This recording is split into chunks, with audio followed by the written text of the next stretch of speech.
The big thing for me as a veteran is when you don't come home with all the soldiers you deployed with, which unfortunately happened on almost all my deployments, you don't feel like you've done your job. Subconsciously, there's a guilt, there's a burden that is on us as veterans, particularly me.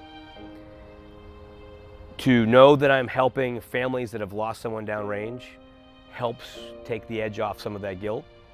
It helps keep some of the demons at bay that otherwise are there just always nagging at you from the things that we've done downrange. That's the reality of it. In the military, memorials are a big deal. You know, we value them, we cherish them, and what was interesting is that when we went to our reunion, the memorial felt very cookie cutter. You know, if it were up to me, that entire reunion would be reconnecting with our classmates, spending time together healing, and honoring our fallen. We started talking about how do we start to deal with these feelings of losing our classmates and our friends and our soldiers and those we love. And you get into a really big feeling of, what can I do? Rocket started talking about this concept of pulling something together, and it quickly morphed. The idea of coming together and bringing folks and trying to find a way to provide for those that we had lost, it made sense, and it gave you the chance to do something. Many of us realized at that time that we aren't limited in how and when and the duration by which we honor our fallen. We can do it every single day in things that we do, and I think that's really where this was created. For me, I often think of the last scene in Saving Private Ryan where he's like, earn this. And so every day we get up and we try to earn the opportunity to continue to move forward and continue to help people and pay tribute to those that aren't able to do that anymore.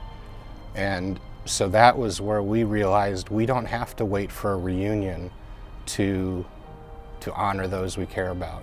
And we don't have to wait for a reunion to take care of their children.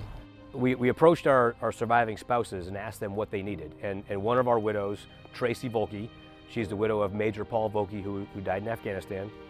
She pulled me aside and said, Rock, what I really need is time with the boys, talking about and learning about their dad.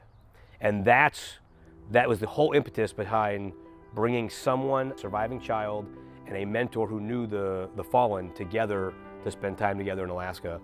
And so in 2015, we did this test run with this bridge construction. And then after that 2-week event, that's when the Alaska project was born, because we knew, I knew I had a winner. I knew that taking a surviving child and then putting them with someone that knew their parent, putting them together, they would have a friendship for life, a mentor for life, and then literally would be a bond that you can't break. There's not a lot of things in life where he says something like that with that kind of conviction. So right away, I was like, I need to get out there and figure out what this is all about. I had never been to Alaska, and by the end of that first day, I was convinced I wanted to buy land there, move there, and I was on board with Rock 100%. A lot of what gets me into trouble is blindly following Rock into pretty much anything, but this is one of those where I knew in my heart that's the direction we needed to go into. As a board, we really thought through this. We saw this great experience that Rockwood had been able to have with AJ, and to talk about how it went and the emotions involved and the healing, not only for AJ, but also for Rock. But like, okay, got it. But we can do that anywhere, right? We can do it down the street. We can do it over here. Why Alaska? It's remote. It's a pain to get to. Nothing's easy about Alaska. We went out there, we went to the glaciers, we went down, we went to a nature preserve, and when we got to see what was this raw natural beauty of Alaska, I never realized the power of healing that you can get from nature. And all of a sudden it hit, and all of a sudden I was like, this is why Alaska. So Alaska was the place. We knew that was the case. And then each year, as word got out as to how special it was for both the survivor family, but then also for the mentor family, it grew.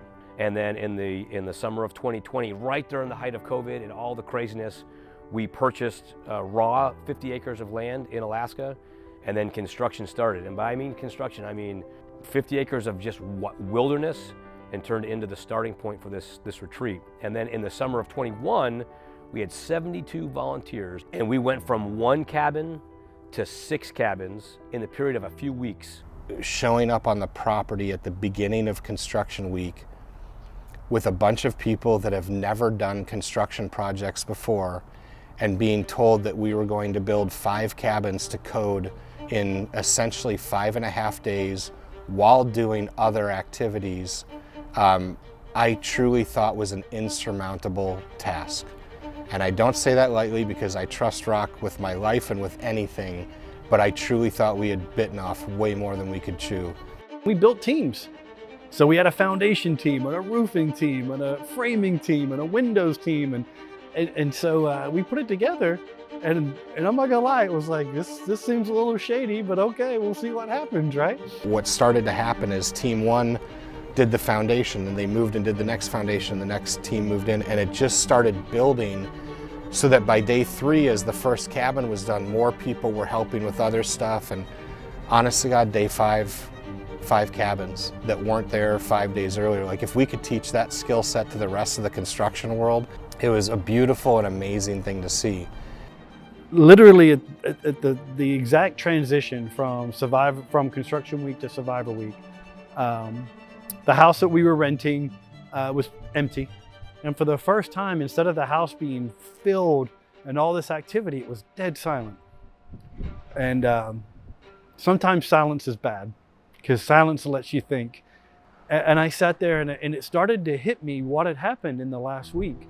It started to hit me all those people that had came in, not only the classmates, but their family members, the local community that came out. And you know, you talk about the Gold Star Peak folks, you talk about Doc Joslin, you talk about all the friends, you talk about the VFW, everybody that had showed up, they gave their time. And it kind of hit me. This is more than just us. This isn't about 10 people. This isn't about 15 people. This is a concept that resonates with people.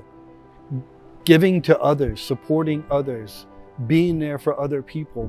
And then we got busy again. So to date, right now, we have the caretaker cabin that's fully up and running and is ready to be moved in. We have 5 of our 10 dry cabins for campers to stay at. And then we are ready to break ground for our main lodge. And that main lodge, we think, is around $1 million total investment.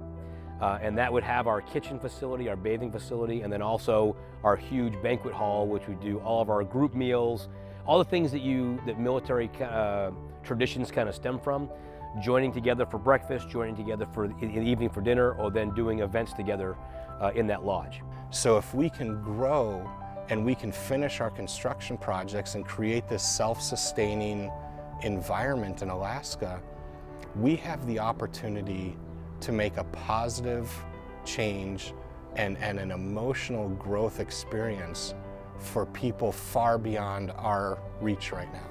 And that is something that's very exciting to all of us that are a part of this. To be honest with you, when I'm asked to do something in support of the 98 Fund, even if my instinct is to say no, I always try to find the time to say yes. Because saying yes has always had a greater impact on me than no ever could. That feedback, that feeling, those emotions, that impact, I don't know what others feel, but I know how I felt, and it empowers me afterwards to say, it's gonna be hard, it's gonna be painful, it's gonna be long days, it's gonna detract from other priorities, but it's gonna be worth it. The Alaska project is a huge undertaking for us. And as a result, it seems like and feels like that's our main focus. And in many ways it is. But our day-to-day existence is about continuing to help the veteran community. We were a few years into the 98 Fund, doing everything that we do. Everything was going well. I didn't feel like I needed a rally cry, right? Like I knew why I was doing this, but I was talking to Tracy Volke, and she said to me, Jason, in the Jewish faith, we have a belief that a person can die twice. Once when they physically leave this earth, and once when we stop mentioning their name. And in that moment, I realized that everything that we do is to continue to say the names of those that have sacrificed their lives for our freedom, our ideals, and the values that we hold true. I don't ever want any of them to die a second death. I do what I do with this fund for that reason. I have a lot of healing to do, and I think we all do. And as Rock has mentioned and we've talked about numerous times, I think that helping others helps give back in a way that it will never take away some of the loss that we feel or the emptiness that we feel, but it allows us to feel like we are doing something that they would be proud of.